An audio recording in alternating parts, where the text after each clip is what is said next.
तो अगर किसी को सच में अपना कल्याण करना है तो भगवान श्री कृष्ण की आराधना करनी चाहिए। भागवत में वेद व्यास जी बोलते हैं, अकाम सर्व कामो वा मोक्ष कामो धारदी तीव्रेण भक्ति योगेन यजेत पुरुष परम। कोई व्यक्ति कामना रहित हो या समस्त कामनाओं से युक्त हो या उसे मोक्ष की इच्छा हो, फिर भी बुद्धिमान पुरुष को चाहिए कि तीव्र भक्ति योग के द्वारा वह परम पुरुष भगवान श्री कृष्ण की ही आराधना करे। उसमें कोई उसको खतरा नहीं है, लेकिन अन्य देवी देवताओं के उसमें तकलीफ है। गीता में भगवान कहते हैं ना, भगवान इसका खंडन करते हैं। कौन है जो अन्य देवी देवताओं के पास जाता है? काम स्थित ज्ञान प्रपद्यन्ते अन्य देवता तम तम नियम आस्थाय प्रकृत्या नियता स्वयं। जिनके जिनकी बुद्धि को कामनाओं ने हर लिया है, जिनके ज्ञान को कामनाओं ने हर लिया है, वे अन्य अन्य देवता के पास जाते हैं और उनके जो जो नियम है उसमें उन देवताओं में आस्था रख करके उन उन नियमों का वो पालन करते हैं। यो यो याम याम तनु भक्ति श्रद्धया अर्चितुम इच्छति तस्य तस्याचलां श्रद्धाम तामेव विदद्याम्यहम् अंतवतु फलं तेषां तद्भवत्य अल्पमेधसां देवान् देव योज्यान्ति मद्भक्ता यान्ति मामपि।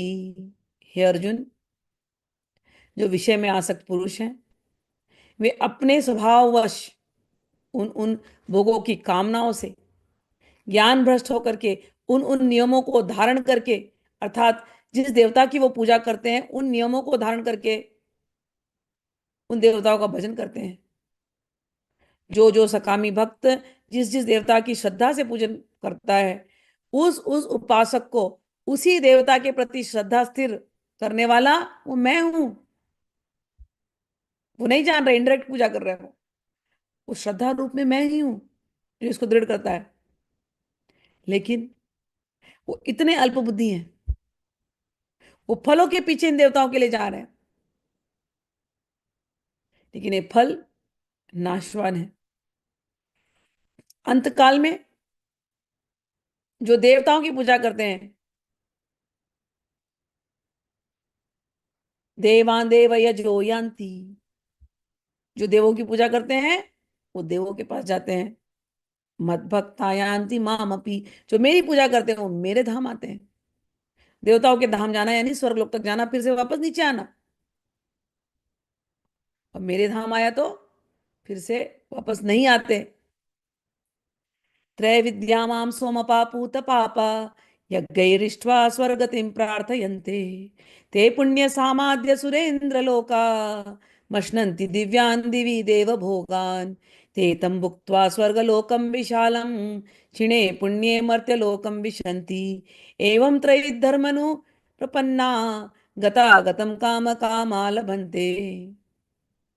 तीनों वेदों में विधान किए गए हैं सकाम कर्मों को करने वालों के लिए। सोमरस पीने वालों के लिए पाप से पवित्र होने के विधान दिए गए हैं। कई यज्ञों से लोग पूज करके, कई यज्ञों में पूजा करते हैं और लोग स्वर्गों की चाह करते हैं। वे अपने सारे पुण्य से एक ही चाह करते हैं कि हम इंद्रलोक में जाएं। लेकिन हालत ये है कि ये सब के सब उस विशाल इंद्रलोक में जाकर के स्वर्ग के सुख को भोग करके जब उनके पुण्य खत्म हो जाएंगे, वे फिर से इस मृत्यु लोक में गिरते हैं। इसलिए वेदों में बताए सारे के सारे कर्मकांड के शरण जो होते हैं, ऐसे सकामी लोग भगवान गीता में कहते हैं बारंबार आते हैं जाते हैं आते हैं जाते हैं। इसलिए गीता पढ़नी चाहिए, एकदम बुद्धि खुल जाती है। मैं तो बहुत कृपा महसूस करती हूँ कि मेरे से तांत्रिक को भगवान ने खींच करके गीता पढ़ाई और गीता पढ़ा करके फिर रस दिया। अगर गीता नहीं पढ़ते तो रस नहीं मिलता।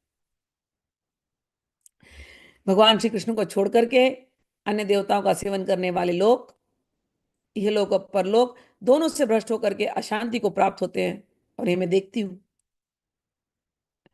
वे विषयी, कामी और नारी के क्रीड़ा मृग व्यक्ति सदगुरु की प्राप्ति से वंचित रह जाते हैं। इसलिए बुद्धिमान पुरुष को चाहिए कि वे अनन्य भाग से केवल और केवल श्री राधा कृष्ण के ही शरण ग्रहण करें, अन्य सभी आश्रमों को वो त्याग दें। यही मेन बात है जो यहाँ पर बताया गया है। सदगुरु जो होते हैं वो असली बात बताते हैं।